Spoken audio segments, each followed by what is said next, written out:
Welcome to Luca and Miguel. Enjoy the video. Open your Android settings and navigate to Network or Connections. Find Private DNS and tap to view choices.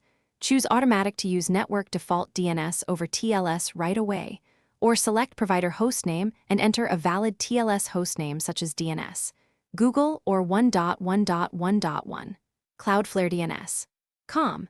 Make sure your phone has active Wi-Fi or cellular data before testing private DNS ability. Restart the Settings app after saving to ensure the selection takes effect.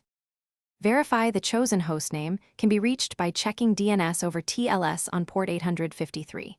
Use a desktop or mobile terminal to run nslookup or similar resolution tests against the hostname. Confirm the hostname resolves to an IP address and accepts TLS connections on port 853. If the hostname fails, switch to DNS, Google or 1.1.1.1, Cloudflare DNS. To isolate provider problems. Record any resolution errors and test again after changing the hostname setting in Android. If private DNS still cannot be accessed, reboot your phone and disable any VPN service. Clear DNS cache inside browsers and apps by force stopping and reopening those apps.